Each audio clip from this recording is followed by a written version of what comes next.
राशिफल बोले। आज का राशिफल, आज का तिथिफल, आज का बार फल, आज का वास्तुफल को समझें उससे पहले ये समझना बहुत ज़रूरी है कि वर्तमान समय दिल्ली में जो भयंकर रूप प्रदूषण का लिया हुआ है, पर्यावरण प्रदूषण, जिसका कि किसी के पास समाधान ही नहीं है, तो उसके लिए एक ही चीज़ है, वो है अग्निहोत्र और बलि वैश्य। और मेरा बात अगर आप सब तक समझ में आ रहा है तो ज़रूर आप भी करें और दूसरे को भी कराएं। प्लस इतना बता दूं, जो लोग भी वर्तमान समय में किसी भी प्रकार का कार्य बाधा परेशानी का सामना कर रहे हैं, 90 दिन अग्निहोत्र कर लो, 90 दिन बलि वैश्य अपने घर में सही समय में कर लो, फिर देखना ज़िंदगी में चमत्कार क्या होता है। घर में अशांति है, झगड़ा है, भाई भाई का झगड़ा है, रोग बीमारी का परेशानी चल रहा है, दाम्पत्य जीवन में परेशानी चल रहा है। देखो, पर्यावरण जब तक ठीक नहीं होता है, वातावरण जब तक ठीक नहीं होता है, तब तक आप कोई भी प्रकार का मेडिसिन खाओ, किसी भी प्रकार का टोना टोटका करो, किसी भी प्रकार का रेमेडी करो, किसी भी प्रकार का उपाय करो, उसका कोई मूल्य नहीं रह जाता है। और मैं आप सबको बता दूं कि मैं 3 दिन का भिन्न भिन्न गांव में या शहरों में जाके कार्यक्रम भी करता हूं। और जो लोग इस प्रकार के सामूहिक संगठन में रहते हैं, वो लोग जब बुलाते हैं सामूहिक कार्यक्रम में, तो जाके लोगों को मैं कोई पैसा नहीं लेता, धर्मादा में फ्री में जाके कार्यक्रम करता हूँ। सोचो, पर डे का 50 के हिसाब में 3 दिन का 1.5 लाख रुपया का नुकसान उठा के भी जाता हूँ।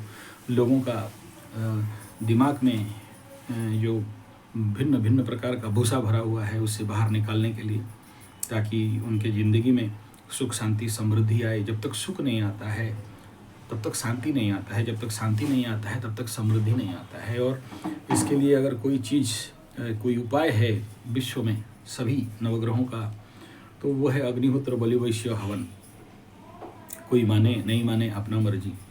और आप तक भी मेरा वीडियो अगर पहुंच रहा है और आप तक को भी समझ में आ रहा है, और आप भी किसी संगठन में संगठक हैं, या आपका कोई सोसाइटी है, आपका कोई गांव है, आप कोई ऑर्गेनाइजर टाइप हो, या आपका कॉलेज है, स्कूल है, या इस प्रकार की कोई भी जगह हो, और आप लोग भिन्न भिन्न समस्या में पड़े हो। इवन इफ लोगों के गांव में हाथी और जंगल के जीव जंतु घुस के बर्बाद करते थे फसल, और उनका कृषक लोगों का भयंकर नुकसान हो रहा था, और रासायनिक खेती करके उनका रोग बीमारी, भिन्न भिन्न प्रकार का डेंसर बीमारी से लेके और भी कई प्रकार का बीमारी, अग्निहोत्र बलि वैश्य हवन हरिनाम, आप लोग, मुझे ये कहना पड़ रहा है और बेशर्मी से लोग बुलाते हैं ज़रूर, लेकिन आप लोगों तक भी मेरा विषय पहुंच रहा है और कोई बुलाना चाहता है, तो मैं 3 दिन का 1.5 लाख नुकसान करके आप तक पहुंचने के लिए तैयार हूं। क्योंकि केवल हम लोग अपना स्वार्थ देखने से नहीं होता है, कुछ समाज और देश का कल्याण के लिए भी करना पड़ता है। और आप लोग जो मेरा वीडियो, मेरे चैनल से पूर्ण जड़ित हैं, आपको कई सारे मेरे इस प्रकार के कार्यक्रम का वीडियो मिलते होंगे, या फिर संजय जी 75 गौ कथावाचक में चैनल जाइए, 3 चैनल उसका पड़ा है, शॉर्ट चैनल, लॉन्ग चैनल भी पड़ा है, तो आप लोग वहाँ पर जाके देख सकते हो। संजय जी 75, आचार्य संजय जी महाराज गौ कथावाचक, गीता रामायण भागवत आधारित गौ कथा। आगे मैं भागवत जी का कथा करता था, आगे मैं रामायण जी का कथा करता था, आगे गीता जी का और उपनिषद वेदांत का, वेद का कथा वाचन करता था। लेकिन अभी मेरा मूल सब्जेक्ट गौमाता और पर्यावरण, क्योंकि पर्यावरण खराब है, प्रकृति खराब है, और आप 1000 प्रकार के मतलब मेडिसिन खाओ, चाहे 1000 प्रकार के उपाय करो, वातावरण ही खराब है तो आपका कोई काम नहीं देगा। इसलिए आपका पर्यावरण और वातावरण और आपके घर के एनवायरनमेंट ठीक करना बिना अग्निहोत्र बलि वैश्य अग्नि हवन हरिनाम संकीर्तन के बिना ये संभव नहीं है। और वही लोग कर सकते हैं जो रेगुलर प्रैक्टिशनर हैं। आप सोचो, किसी को पकड़ लो, गाड़ी का झाड़ना है, फूकना है, कोई गाड़ी में ऐसा हो गया है कि जिसका गाड़ी चल नहीं रहा है, गाड़ी एक्सीडेंट का भय लग रहा है, गाड़ी बार बार ख़राब हो रहा है, तो ऐसे कई लोगों का गाड़ी में फूक झाड़ के, बोले गाड़ी को भी फूकना झाड़ना पड़ता है, बोले यस, गाड़ी का बंधन भी करना पड़ता है, बोले ये सब अंधविश्वास है। तो भाई तुमको कौन बोला मेरा बात सुनो मानो बोल के? आप अगर आप रेगुलर प्रैक्टिशनर हो, आप अपने गाड़ी को मयूरपंख में या नीम का पत्ता में झाड़ के देखो एक बार, तो फिर समझ में आएगा कि गाड़ी कैसा चलता है और गाड़ी का एनर्जी कैसे चेंज होता है। ऐसे ही आपके घर में भी धूम्र घंटा वादनम, हमारे पूजा में तो सबसे पहला, वेदांत इत्यादि कर्मकांड में तो सबसे पहला जानते हो किसका पूजा आता है? भूत पूजा। पाप पुरुष पूजा, उसमें भूतोपसारण का बताया गया है। घंटा धूम्र सन्निधौ भूतोपसारणम ऐसे बताया गया है। This is nothing but English और साइंस की भाषा में हम उसको बोलते हैं eradication of negative energy from your home भूमि भवन वाहन, अपने शरीर से भी।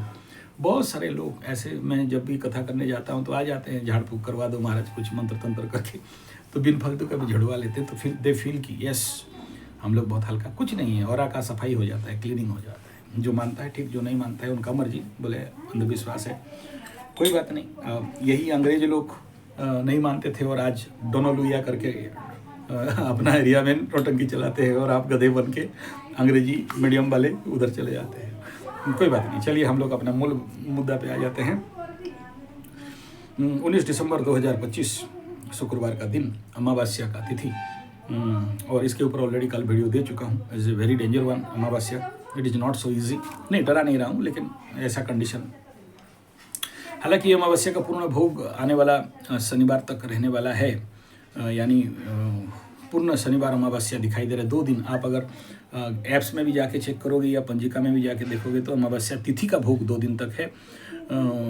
मतलब 19 तारीख को अमावस्या शुक्रवार, शनिवार अमावस्या तिथि अमावस्या दिखा रहा है, तो दोनों दिन इस बार अमावस्या चल रहा है। तो इसको शनि अमावस्या के नाम पे, मतलब शनिवार अमावस्या के नाम पे इसको दिया जा रहा है। 7:15 AM तक इसका एनर्जी स्टार्ट हो जाएगा।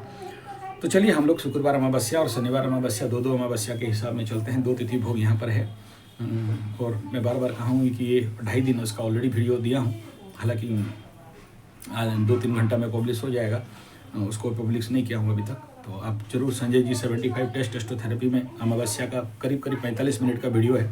देश और विदेश के ऊपर पॉलिटिक्स, जियो पॉलिटिक्स के ऊपर क्या इफेक्ट होने वाला है आप समझ सकते हो। चलिए, सबसे पहला 19 तारीख, 9, 1, 10 और तारीख हो गया 1, 10, 19, 28 उनके लिए सूटेबल, और जिनका जन्मांक 6, 15, 24, 8, 17, 26 उनके लिए ये सूटेबल डेट नहीं रहेगा, उनके लिए थोड़ा सा प्रॉब्लम बन सकता है। बाकी रह गया शुक्रवार का दिन जो वार फल है वो मीन राशि, धनु और धनु के लिए और वृश्चिक के लिए शुक्रवार का दिन, मीन के लिए शुक्रवार का दिन घात बार में चला जाता है। और अमावस्या तो देखो, ये जो मीन राशि वाले हैं इनके लिए अब थोड़ा सा परेशानी का दिन आज बनते हुए दिखाई दे रहा है। यानी जो लोग मीन राशि, मीन लग्न के हैं, उनको आप, मेरा रिक्वेस्ट है आप इस वीडियो के माध्यम से उनको ज़रूर बताइएगा। शुक्रवार एक तो घात बार हो गया, दूसरा अमावस्या मीन राशि, मीन लग्न वालों के लिए घात तिथि हो गया। तो ऐसे कंडीशन पे देखो, कन्या राशि के लिए भी अमावस्या घात तिथि है, और वृषभ के लिए भी अमावस्या घात तिथि है, लेकिन उनको उतना इफेक्ट नहीं आएगा जितना मीन राशि को आएगा, क्योंकि घात बार घात तिथि दोनों एगेंस्ट हो रहा है। और फिर इधर क्या होगा, दशम का चंद्रमा हो जाएगा, और दशम चंद्रमा घात चंद्रमा भी होता है और कार्य सिद्धि योग भी होता है, और साथ में ये चंद्रमा सूर्य मंगल के साथ चल रहा है। तो ऐसे कंडीशन पे बाकी किसी राशि के लिए नॉट गुड बैड गुड है, अलग बात है।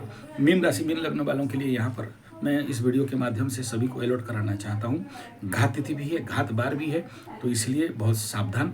और दूसरा दिन का कन्या के लिए तो ये थोड़ा सा हाई अलर्ट जारी कर रहा हूँ, इनके लिए रेड कार्ड दिखा रहा हूँ, सीधा बात है इस समय। और सबसे इम्पोर्टेंट बात है क्या है कि मंगल मीन राशि का शनि को भी देख रहा है, और शनि इस चंद्रमा को भी देख रहा है, तो that's why it is not so easy. तो ये था तिथि फल, बार फल। आगे हम लोग बात करते हैं आज के जो पंचांगीय स्थिति है। तो आज का जो पंचांगीय स्थिति है ये शुक्रवार 19 का को अगर हम लोग मद्देनज़र रखते हैं तो आज सबसे पहला शूल योग और चतुष्पद करण, देखो ज्येष्ठा नक्षत्र, और ज़्यादा खतरा क्या है ना, ये गंडमूल में हो रहा है। तो ज्येष्ठा नक्षत्र और मूल नक्षत्र, ये दोनों नक्षत्र में इसका भोग रहेगा। तो ज्येष्ठा नक्षत्र 10:51 PM तक, और उसके बाद मूल। तो सूर्य ऑलरेडी धनु में, मूल में क्रॉस कर रहे हैं, तो बहुत सारे लोग इस समय बीमार हो सकते हैं। इस गंडमूल में सूर्य चलता है तो बड़ा सारा बीमारी निकाल देता है। और मेष राशि वालों को तो संभाल के रहना चाहिए, उनका बच्चों का बीमारी। मकर का लोग भी देख लेना चाहिए, उनका पंचम इफेक्ट हो रहा है तो बच्चों का। तो चलिए, ये था सूर्य उदय। सूर्य 7-8 में हो रहा है, अस्त 5:27 में हो रहा है, ऋतु हेमंत, चंद्र राशि वृश्चिक, 10:51 PM में वृश्चिक को छोड़ देगा चंद्रमा और धनु में चला जाएगा। तो सूर्य का जो बॉर्डर लाइन है यहीं पर इस एरिया कालखंड में इफेक्ट हो रहा है। आगे हम लोग बात कर लेते हैं अभिजीत मुहूर्त और राहु काल। तो अभिजीत 11:57 से 12:38, राहु काल 11 AM से 12:17 PM तक, दिशाशूल पश्चिम। तो दिशाशूल एकदम नहीं जाएं, और जाते हैं तो पूरा टोटका के साथ जाइए। अगर आप देख सकते हो तो विगत कुछ दिन से मैं देख रहा हूँ कि ये जो राहु काल और अभिजीत आसपास मतलब थोड़ा सा कंसिडर करें तो आदमी थोड़ा कंफ्यूज हो रहे हैं। अपने स्थान काल का देख लीजिएगा, तभी जाके आपको उसका कुछ समाधान मिल सकता है। देखो, मकर राशि का लाभ चंद्रमा है, लाभ बल तो है, और नक्षत्र बल भी ठीक ठाक मिल रहा है। फल में तो मैं कहूँगा कि कल जैसे अनुराधा ज्येष्ठा का बताया था तो ठीक ऐसा ही है आसपास मद्देनजर रखते हैं। तो आज सबसे पहला अमावस्या और कृष्ण से धन हानि रहता है। और जो ज्येष्ठा नक्षत्र का जो फल है इसमें ठगाई, आलसी, विलास व्यसन, असुस्थता, भाई से कष्ट, पशुपालन के लिए रुचि और क्रोध, मित्र के द्वारा विश्वासघातता और विरोध।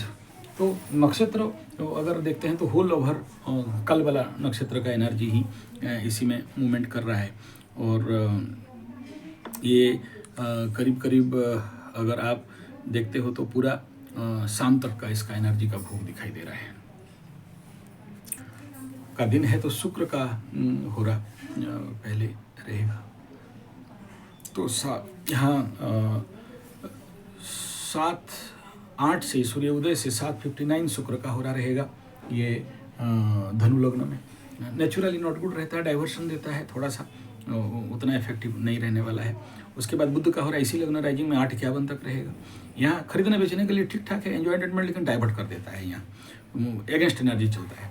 उसके बाद मकर में चंद्रमा और शनि का हो रहा 10:34 तक। यहाँ शनि क्षेत्रीय, बुध क्षेत्रीय, शुक्र क्षेत्रीय के लिए टॉप गुड बेस्ट मस्त है, कोई बात नहीं है। लेकिन चंद्रमा का हो रहा थोड़ा सा आइसोलेशन, डिप्रेशन कर सकता है।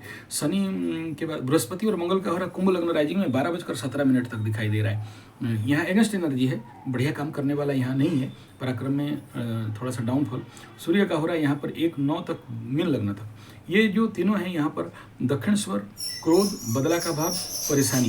यहाँ पर कोई शुभ कार्य करणीय नहीं है यहाँ, क्योंकि यहाँ राहु भी यहाँ बैठा हुआ है, शनि भी बैठा हुआ है मीन में शुक्र का हो रहा 2-1 तक। हाइपर एक्टिव एनर्जी जाएगा, बहुत अच्छा एनर्जी है यहाँ पर। कार्य, कामना, वासना, वैराग्य इत्यादि के लिए ठीक ठाक है, लेकिन कोई खास मूवमेंट नहीं है। इसी मेष में बुध का हो रहा रहेगा 2:52 तक। यहाँ खरीदना बेचना, मार्केटिंग, सेलिंग सब ठीक है, लेकिन उग्रता के साथ सोच समझ के करना चाहिए। वृषभ में चंद्रमा और शनि का हो रहा है 4:33। ये बहुत फेवरेबल, देखो बहुत दिन के बाद आज मुझे को ऐसा हो रहा लग्न आज कॉन्साइड कर रहा है। चंद्रमा शनि का हो रहा वृषभ लग्न राइजिंग में 4:36 तक।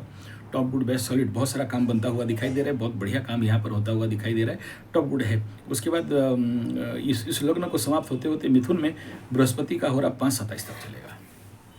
यहाँ फिर से नॉट गुड एनर्जी दिखाई देगा, लेकिन इसी में शुभ कार्य करणीय रहेगा। तो ये था लग्न फल और होरा फल का। इम्पोर्टेंट पार्ट क्या है कि चंद्रमा जब वृश्चिक में जाता है तो नीच हो जाता है। तो नीच होना मतलब बड़े सारे नीच हरकत, नीच काम लोगों के द्वारा, समाज के द्वारा, देश के द्वारा, और आजकल तो टोपी वाला और मुझमुंडों का तो चल ही रहा है। तो ऐसा कंडीशन पे थोड़ा सा सावधानी बरतना बहुत जरूरी है। मकर राशि के लिए आखिरी लास्ट चंद्रमा लाभ वाला है, टॉप गुड बेस्ट 100% नंबर जाता है यहाँ पर। लेकिन ये नहीं भूलना चाहिए कि यहाँ गंडमूल का भी इफेक्ट रहेगा, अमावस्या का भी इफेक्ट यहाँ पर आपको देखने को मिलेगा, और ज्येष्ठा का, हालांकि ये अतिमित्र है, लेकिन इसमें नृसिंह पूजा करते हो तो, नृसिंह मंत्र करते हो तो आपको कोई प्रॉब्लम नहीं देगा। लेकिन यहाँ 80% गुड है, बहुत अच्छा है। धन प्राप्ति, लाभ प्राप्ति का योग है। देखो टारो कार्ड निकल के आ गया आपके सामने, ये 7 ऑफ पेंटाकल्स, लेकिन यहाँ पर फिर से आ रहा है अनिश्चितता का कार्ड है, लेकिन प्राप्ति का भी कार्ड है। और रिवर्स कंडीशन होने के लिए कारण इट नीड सम एफर्ट। अगर एफर्ट करते हो तभी आएगा, नहीं तो यहाँ पर नहीं आ सकता है। घर बैठे रहोगे, सोचते रहोगे कि आ जाए, आने वाला तो नहीं है। पूरा 12 राशि का कौन सा 12 कार्ड निकला हुआ है, तो 12 राशि का astrological and tarot card energy जब तक आप नहीं समझते हो तब तक आप अपने ज़िंदगी का समस्याओं को सामना कर नहीं सकते हो। इसलिए ये टैरो कार्ड में ये कहा गया है कि किसी एक कार्ड से आप कभी भी किसी भी चीज़ को निर्धारित नहीं कर सकते। जैसे मैं आज राशिफल निकल रहा था मेष राशि से लेके मीन राशि तक, तो हर एक कार्ड का जो ऊर्जा है, एनर्जी है, उस घर का भाव है।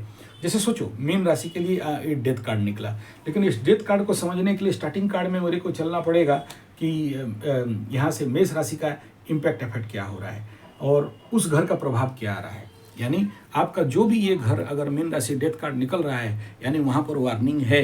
ये मत सोचिए कि मेरा राशि में तो वार्निंग नहीं आ रहा है, मेरा राशि तो ठीक ठाक चलेगा।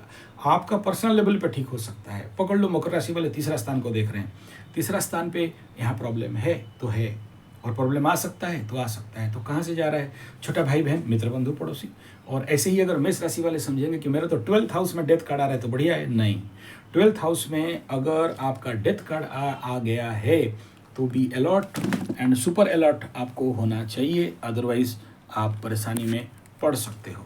तो ये था आज का बेसिक